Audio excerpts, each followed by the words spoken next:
전 국민 세금 상식, 하지만 잘못 알면은 폭망하는 1세대 1주택 비과세 절세 팁에 대해서 오늘 한번 파헤쳐 보도록 하겠습니다. 생각보다 이게 쉬운 것 같지만 어렵고요. 실수도 많이 하시고, 또 그리고 이제 다른 비과세하고 막 착각하셔가지고 받을 수 있는 혜택인데도 막 못 받고 넘어갈 수도 있습니다. 그리고 이제 앞으로 변화되는 내용까지 한 번에 살펴보도록 하겠습니다. 일단 기사 출처 보도록 하죠. 조세금융신문에서 이제 전문가 칼럼입니다. 오종원 한국재무포럼 연구소장이면서 이제 회계사이신 분이, 회계사님이십니다. 그래서 여기 이제 조세금융신문은 특히 이제 자격증 갖고 계신 분들, 뭐 세무사님, 회계사님, 그리고 뭐 변호사님, 뭐 그런 분들 이렇게 많이 이렇게 있어가지고 전문가 칼럼도 있고 저도 즐겨보는 언론사인데요. 특히 이제 절세에 관련해가지고 오정원 회계사님이 작성해 주신 글을 한번 보도록 하겠습니다. 광고 없애고 보겠습니다. 1세대 1주택 비과세 요건에 대해서 잘못 알고 있는 경우를 필자는 의외로 많이 보게 된다. 저도 굉장히 많이 봤고요. 특히 질문 같은 거 보면은 어떤 트렌드가 보이잖아요. 생각보다 많이 헷갈리시는 것 같더라고요. 자, 1세대 1주택 비과세 규정은 전 국민이 알아야 될 일종의 세금 상식이라고 할 수 있을 건데, 현재 1주택을 보유한 경우뿐 아니라 향후 1주택을 취득하려는 독자들의 경우에도 실제 거주 요건 등을 구비해야지만 비과세 요건을 충족할 수 있기 때문에 아래의 내용을 숙지하길 바란다. 그런데 이제 좀 더 정확하게 말씀드리자면은 조정 대상 지역에서 취득하는 경우죠. 뭐 대부분 지금 조정 대상 지역이지만 그래도 일부 비조정 대상 지역도 있기 때문에 뭐 100% 거주를 해야 된다는 건 아닙니다. 자, 한번 보도록 하겠습니다. 1번 1세대 1주택 판정의 기준일은 판정의 기준일은 양도 당시다. 양도 당시인데, 자 보십시오. 매매 계약 후 양도일 이전에 1세대 1주택에 해당하는 당해주택을 멸실한 경우에는 양도 계약일 현재를 기준으로 1세대 1주택 비과세 요건을 판단한다. 자, 그러니까 1세대 1주택 비과세 판정의 기준일은 대원칙은 양도 당시를 기준으로 하는데, 여기 보시면 매매 계약 후에 양도일 전에 1세대 1주택에 해당하는 당해주택을 만약에 멸실을 했다. 그런 경우에는 양도 계약일 현재를 기준으로 해가지고 1세대 1주택 비과세 요건을 판단한다. 이거는 우리 예전에 한번 최한규 세무사님 나오셔가지고 한번 말씀해 주신 경우이기도 한데, 1세대 1주택에 해당하는 주택을 만약에 멸실을 해가지고 어떤 다른 어떤 세제 혜택을 받기 위한 경우가 있을 수가 있거든요. 그런 경우에는 그 당시에 양도 계약일 현재를 기준으로 해가지고 비과세 요건을 판정한다는 좀 약간 지엽적인 겁니다. 국세심판원 2003 광 2313인데 필요하신 분들 한번 참고해 보시고요. 어쨌든 이런 게 있다라는 정도 일단 알아보시면 좋을 것 같고요. 2번 보시면은 양도자가 소득세법상 거주자일 것. 이게 의외로 최근에 많이 물어보시더라고요. 저한테도. 우리가 흔히 알고 있는 비과세 이런 혜택은 굉장히 큰 혜택이기 때문에 여러분들이 어떻게 보면 너무나도 이제 당연하게 생각을 하시겠지만, 우리 대부분은 다 거주자예요. 거주자. 대한민국에 이렇게 살고 있는. 그런데 부득이하게 이제 거주자가 아닌 비거주자로 되는 경우가 있습니다. 그렇게 비거주자로 되는 경우에는 비과세와 같은 그런 특례를 주지가 않습니다. 그래서 예를 들어서 내가 1세대 1주택이라 하더라도 거주자 요건을 충족을 못한 만약에 비거주자다. 쉽게 말해서 거의 뭐 외국인이다. 그런 경우에는 비과세 혜택이라는 게 없는 거죠. 자, 1세대 1주택 비과세는 양도 당시 소득세법상 거주자에 해당해야 된다. 따라서 양도 당시 비거주자인 상태라면 1세대 1주택 비과세를 적용받을 수는 없다. 뭐 일부 예외가 있다고는 하는데 저는 여기까지는 솔직히 잘은 모르겠습니다. 그래서 만약에 내가 좀 해외에 뭐 근무를 한다거나 아니면 해외에서 좀 오랫동안 있어야 된다거나, 여기 보십시오. 거주자란 국내에 주소가 있거나 183일 이상의 국내에 거소를 둔 개인을 말하고요. 이게 또 이제 실제 실무적으로 들어가면 굉장히 복잡해요. 뭐 이렇게 해외 주재원으로 나가 있는데 뭐 해당 회사가 국내 그 회사에 뭐 지분 100%를 뭐 있어야 된다든지 뭐 그런 여러 가지 막 있거든요.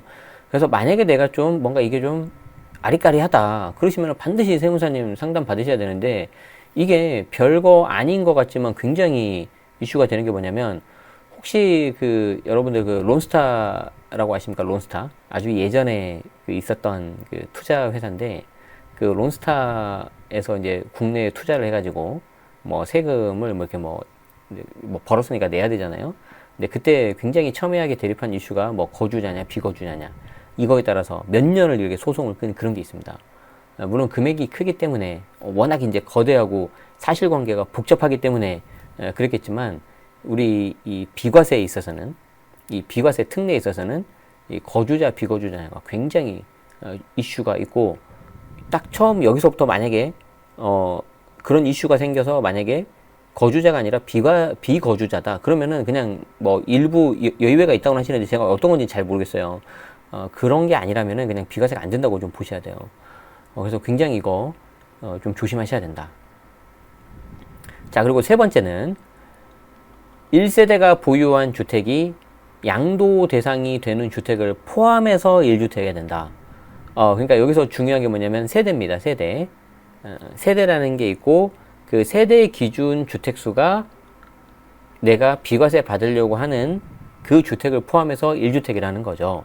그래서 아주 희한하게 그렇게 생각하시는 분이 가끔 있으시더라고요.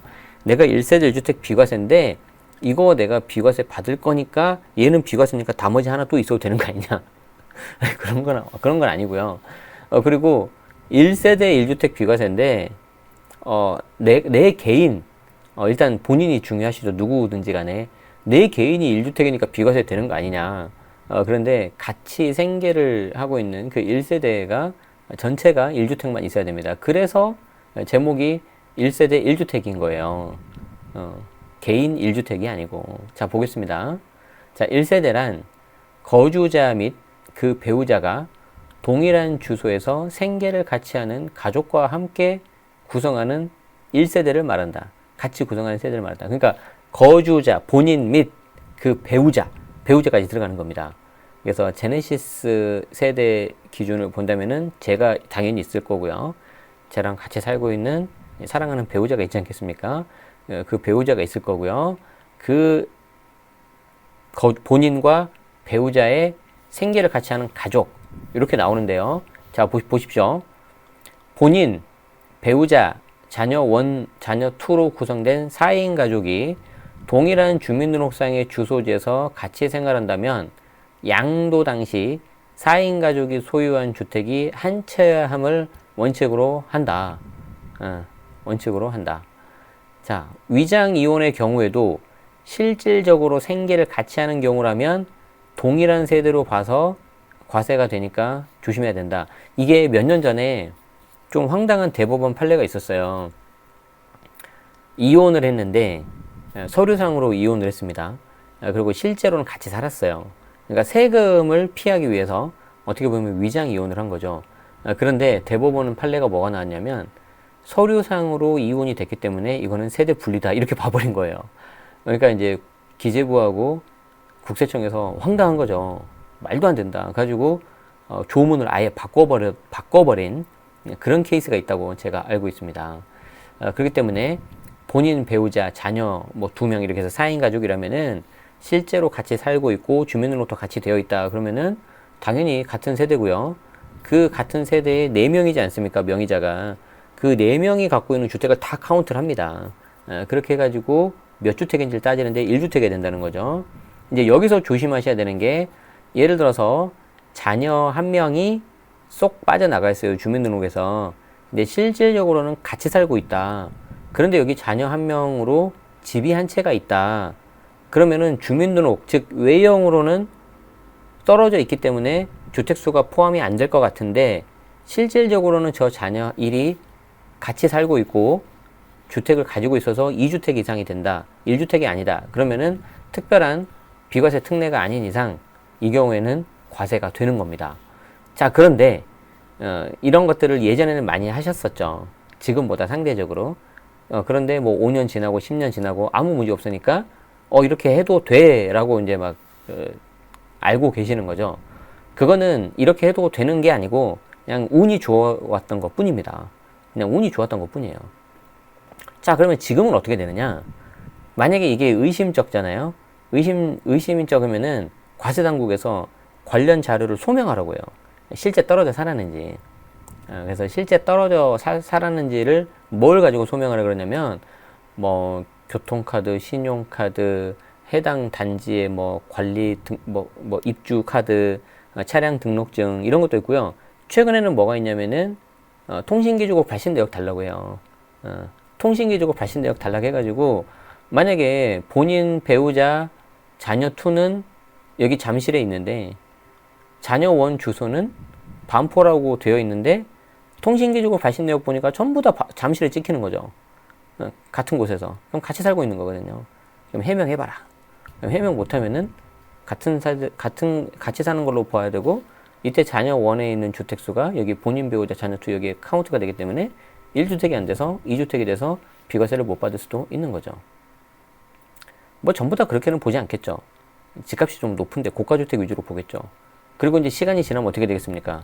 점점 더 세상은 발전하고, IT 기술은 발전하고, 인프라는 더 갖춰지겠죠.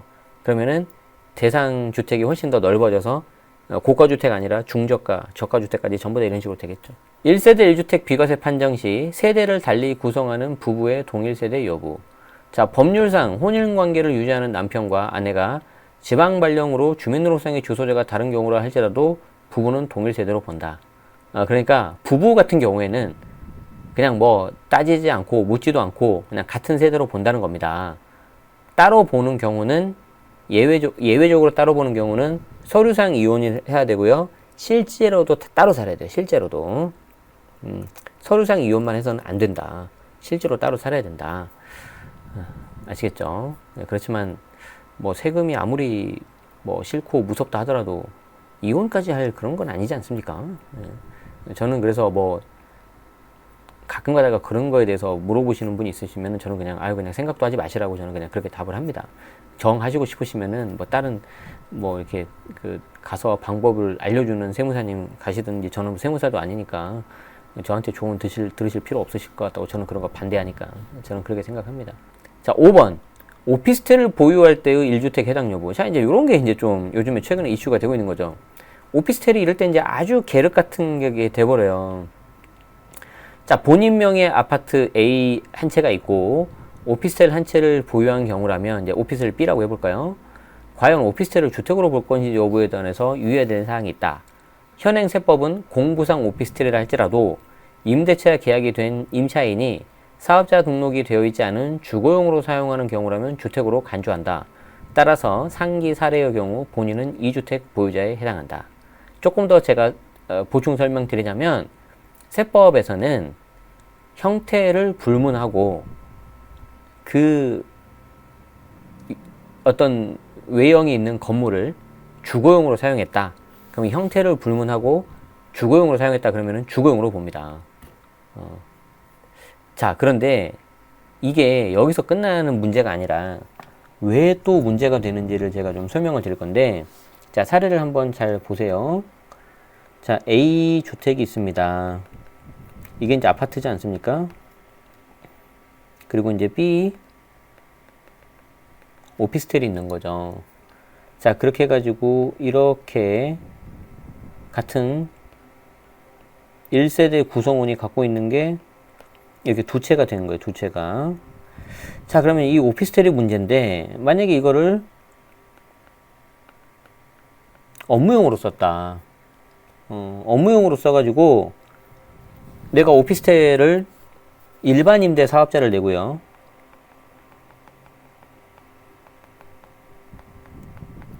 임차인도 여기를 업무용으로 쓰고 있고요. 가장 대표적으로 알 수 있는 게 뭡니까? 계산서 발행하는 거죠. VAT 붙여가지고. 뭐 이렇게 하면 이게 업무용이잖아요. 명확히. 그럼 이때는 주택수에서 빠지죠.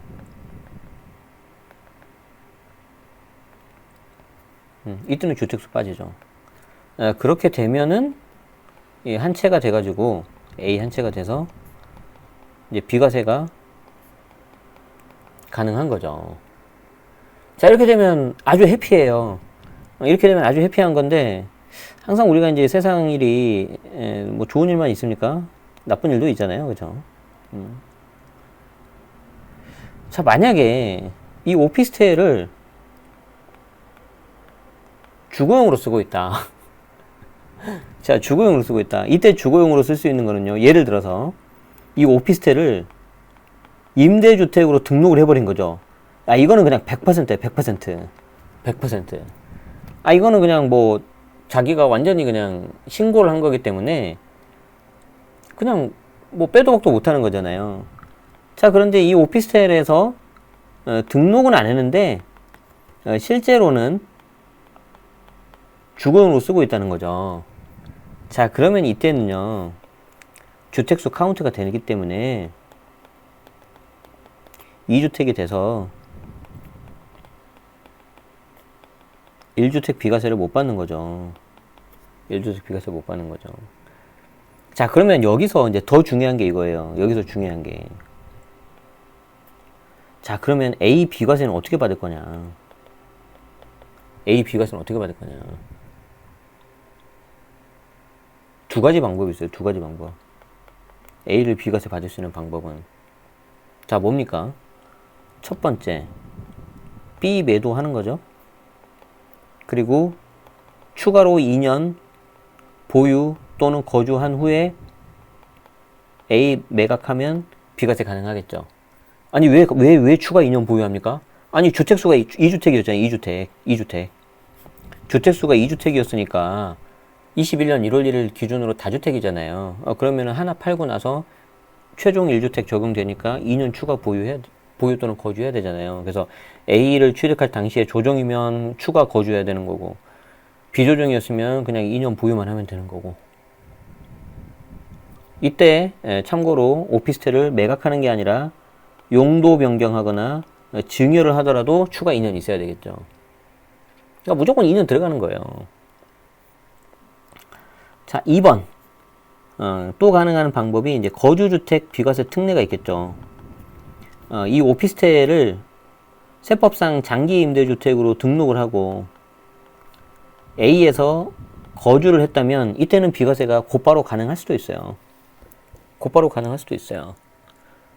왜 그러냐면 최종 1주택하고 이 거주주택 비과세 특례 155조 20항하고는 관련이 없으니까. 관련이 없으니까. 그래서 이제 요 경우라면은 비과세를 받을 수도 있는데, 뭐 지금 가끔 좀 흉흉한 이야기가 좀 들리긴 해요.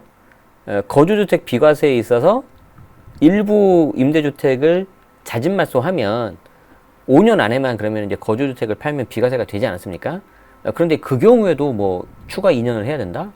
그건 제가 봤을 때는 그 말이 안 되는 거라고 생각을 하는데, 뭐 약간 좀 그런 얘기가 들리고 있어서 그 부분은 제가 좀 더 추가로 확인한 다음에 별도 영상에서 한번 설명드려 보도록 하겠습니다. 지금 뭐 우리가 여러 가지 꼭지를 알아보고 있는데 그 중에 하나 이제 오피스텔 나와가지고 좀 약간 좀 상세하게 제가 설명드렸거든요. 그래서 이 오피스텔을 살 때는요, 여러분들이 어떻게 생각을 하셔야 되냐면, 정말 조심해야 되는 게 뭐냐면, 이 오피스텔을 매수하실 때는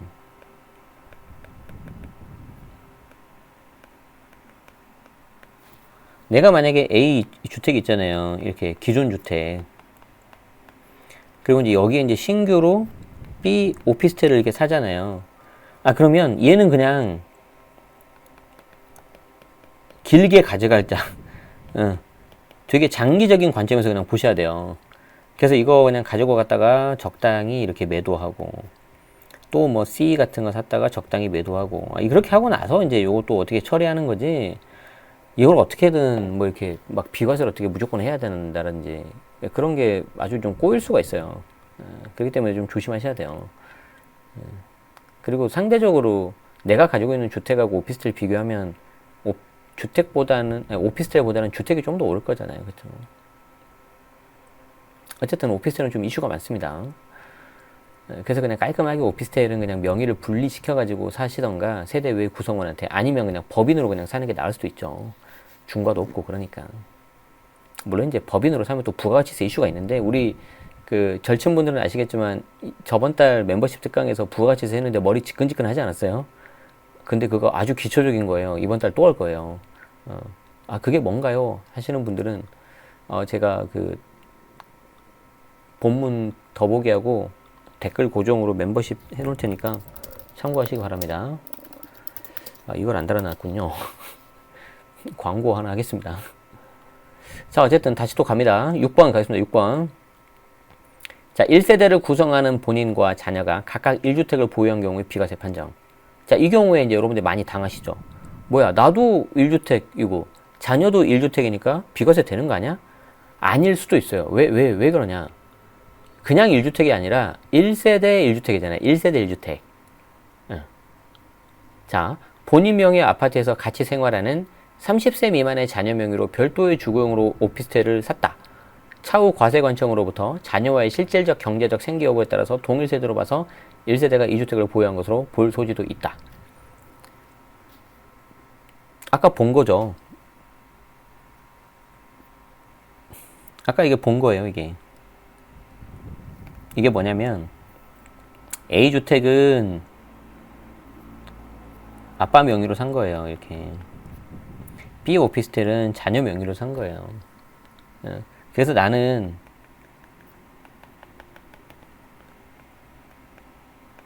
세대 분리를 했다고 생각한 거죠. 그런데 이 자녀가 뭐 20대 대학생이고요. 소득도 없고요. 혼인도 안 했어요. 자, 그러면 이 경우에는 세대를 구성할 수 있는 능력이 없다고 봐요. 그래서 세대 자체가 안 되는데 무슨 세대 분리예요? 말 그대로 여기도 세대, 여기도 세대 해야지 이게 세대가 분리가 되는 건데, 여기는 세대를 구성했는데 여기는 세대가 아니라니까요. 근데 무슨 분리예요? 말 자체가 안 되잖아요. 그럼 여기가 이렇게 들어가겠죠. 주민으로 주소지가 설령 다르다 하더라도. 그럼 이렇게 들어가니까 주택수 몇 개예요? 하나, 둘. 이제 주거용으로 썼을 때 그럼 2주택 되는 거죠. 그런 경우에 자신 있게 아파트를 팔았을 때 비과세가 된다 안 된다? 안 되죠. 안 되죠. 7번. 대학교 입학으로 인해서 세대에 분리된 자녀가 아르바이트 등을 통해서 최저 생계비 정도 소득을 유지하는 경우에 독립적인 세대가 인정될 거냐 안 될 거냐. 이만큼 벌써 세대 구성하는 거 중요하다는 거예요. 자, 부모가 자녀의 등록금 등을 실질적으로 부담하는 등 여러 정황으로 볼 때 자녀의 경제적 독립이 입증되지 않으면 아버지의 세대원으로 볼 소지도 있기 때문에 조심해야 된다.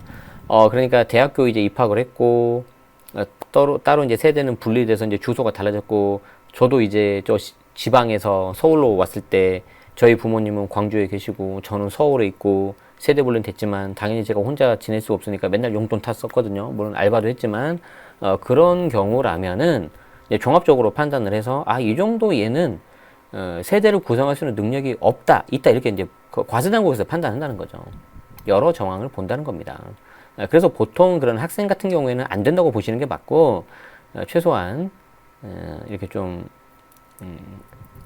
이게 작은 규모의 회사라도 취업을 했을 때 그냥 분리된다고 좀 보시는 게 맞아요. 건강보험 피부양자 자격 취득을 위한 주민등록상의 동일세대 구성원의 독립세대 인정 여부. 자, 시골에서 유족연금 소득으로 독립적인 생계를 유지하는 모친에 대해서는 의료보험상 피부양자 자격 취득을 위하여 자녀와 동일세대로 전입된 경우라면 본인과 모친은 동일세대로 보지 아니한다.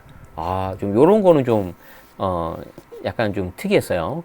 자, 보시면은 자, 시골에서 유족연금을 받아서 이걸로 생활하고 계시나 봐요, 모친께서. 그런데 의료보험상 피부양자 자격을 위해서 자녀와 뭐 동일세대로 전입돼 있다. 자녀는 서울, 뭐 부모님은 광주, 그런 경우에 동일세대로 전입된 경우라면 이때 본인과 모친은 동일세대로 보지 않고 요 경우에는 예외적으로 인정해 주겠다. 그러니까 건강보험을 위해서 그냥 같이 있는 거는 예외적으로 실제로 떨어져 살고 있잖아요, 지금. 그 경우에는 좀 봐주겠다. 그러니까 여러분들은 뭐만 생각하시면 되냐면 실제 내가 떨어져 살고 있냐 없냐 이것만 생각하시면 돼요. 그걸 가장 잘 아는 사람은 여러분이에요. 근데 왜 저한테 질문하세요? 이 경우에 세대 분리 되냐고. 그렇게 질문하신 분 제가 나중에 그 속사정 다 들어보면요, 거의 99%가 뭔 딴짓 하고 있었어요. 하지 마세요, 그죠? 그렇게 질문하는 것 자체가 그냥 뭔가 꿍꿍이가 있다는 거죠. 그런데 이제 사실은 그 현재 행정력이 전부 다 미치지는 못하기 때문에 다 파악은 안 돼요. 그런데 제가 말씀드린 거는 저는 원칙을 말씀드려야 되는 거고, 두 번째는 현재 IT 기술 발달 등으로 인해서 우리 코로나 이번에 확진자들 동선 파악하는 거 보면 되게 무섭잖아요. 많이 알아요. 그래서 어떤 정부의 과세 당국의 정보를 여러분들 무시하시면 안 됩니다. 자, 그리고 9번 아파트 분양권의 1주택 포함 여부. 이게 이제 완전 핵심 사항이죠. 날짜가 중요합니다. 2021년 1월 1일 이후에 양도분부터 1세대 1주택 비과세 판정할 때 2021년 1월 1일 이후 취득한 분양권을 주택수에 포함한다. 이때 주택수는 양도세 주택수고요. 또 하나 기억하셔야 되는 게 2020년 8월 12일 2020년 8월 12일은 취득세 주택수 포함이죠. 그러니까 2021년 1월 1일 이후에 분양권 샀다 그러면은 취득세 주택수도 포함되고 양도세 주택수도 포함되는 거죠. 그냥 다 죽는 거예요. 따라서 서울 소재의 1주택 A를 보유한 거주자가 2021년 1월 1일 이후 본인 명의로 아파트 분양권을 취득했다.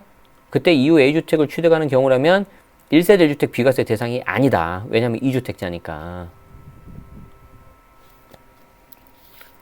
그런데 뭔가 좀 억울하죠. 아니 나는 분양권이 주택이 아닌 줄 알고 사는데 사실 엄밀히 말해서 분양권은 주택은 아니에요. 근데 이제 주택수에 포함이 되니까 이제 이런 문제가 생기는 거죠. 그래서 여기 이제 예외적인 경우를 만들어 놨죠. 이게 이제 소득세법 시행령인데 저도 뭐 조문은 어려워서 많이 모르고요. 그런데 오죽하면 제가 지금 이걸 빼겠습니까? 왜 여기가 쫙 열려야 되는데 이게 되게 반응이 느리구나. 죄송합니다. 이게 156조의 3을 봐야 되거든요. 그렇죠. 이렇게 이제 열면 이렇게 쫙 나와요.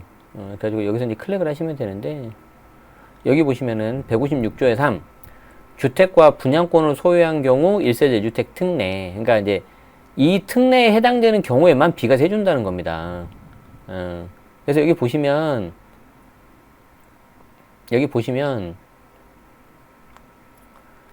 국내 1주택을 소유한 1세대가 그 주택을 양도하기 전에 1주택과 1분양권을 소유하게 된 경우 종전주택을 취득한 날부터 1년 이상이 지난 후에 분양권을 취득해야 돼요.